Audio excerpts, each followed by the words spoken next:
Welcome back, everyone, to the Irish Furian. I am the Irish Furian.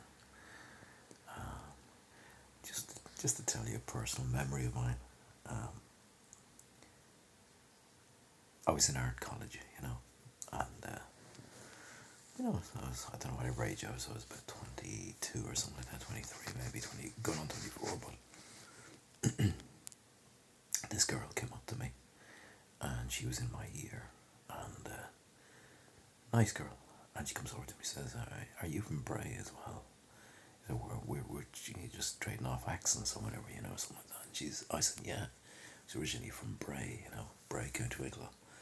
And she goes, "Well, so was I." I said, "All right, yeah." I said, "You know the way women are really good with this kind of stuff, with ages and stuff like that, matching up the age and where you would have been at a certain time and all that kind of thing." And she said, is in your class when we were in not infants, what would it be?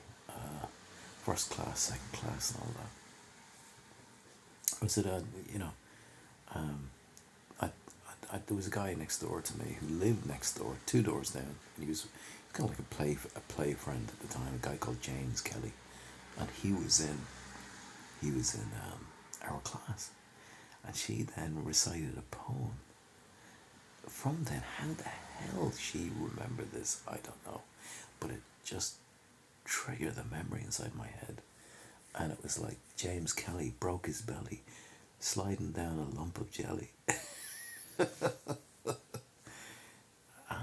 it just went by. I was like, oh yeah, that's right. I remember that. You know, that was just such a weird experience.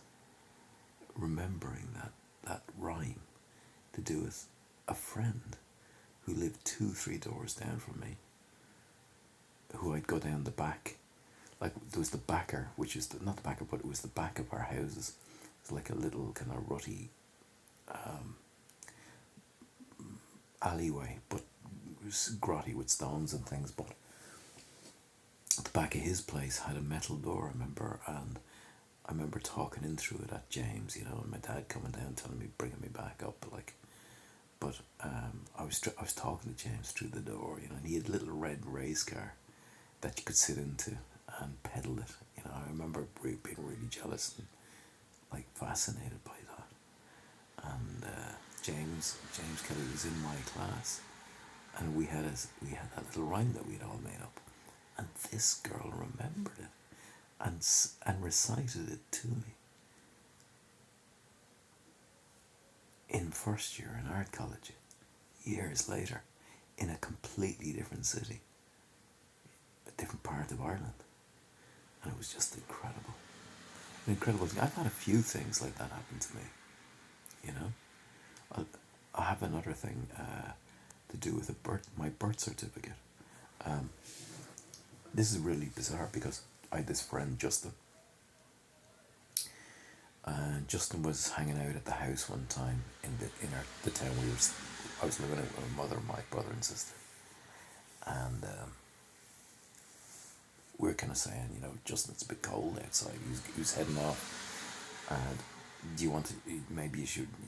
Mum was saying to me, like, do you have a jacket you could lend to Justin? And I had this long jacket I'd bought in Limerick City, and it was a dark, very dark navy blue jacket, and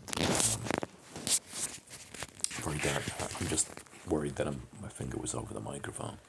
So it was a very dark navy blue jacket, and like it was a CIE jacket, basically. What the CIE men would have worn. It was kind of slightly like this, a little bit woolly, and long, down to about, we say, over the knees, kind of a thing, and 2 pockets either side here that you could put your hands in. And so I gave Justin that jacket to go home with. Now I'm trying to get this story correct, if I can remember it correctly.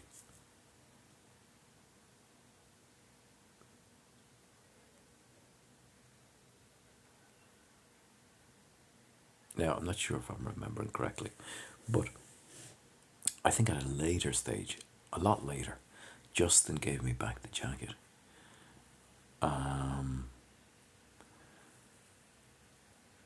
No, no, was that it? No. Basically, I'm trying to get this right now. So, I bought a jacket in Limerick City, which was one of those type of jackets. And in the jacket pocket was my original birth certificate. My original birth certificate. And I'm trying to think where Justin comes into this with that jacket. I don't know whether we're trying to figure out whether basically the birth certificate had been in the jacket pocket, been the pocket of the jacket that we had given to Justin. But I bought completely like an army surplus secondhand store. I bought one of these jackets, and inside the inside pocket was my original birth certificate. And we said to Dad, like, Dad, how did you give you in one of these jackets into a secondhand store or something like this? And he said, no, not at all, no, never did. Oh, whether he was lying or not, I don't know. My father wasn't known for lying, and he didn't lie. He was a strong Catholic, and he didn't believe in lying. He was a countryman as well, so he would have they would have frowned against such things, as lying like that. But there was my original birth certificate in the inside pocket of a CIE jacket, which I had purchased in a store in Limerick City, which is like 25 miles away, you know, from where we lived, which is bizarre. Anyway, I kind of get that a little bit. Sorry for taking up space. We're trying to remember that second one, but those are serious coincidences. Anyway, good night. I can't even remember what the first story was. I was telling you, I'm so tired, and my brain is getting frazzled. Good night.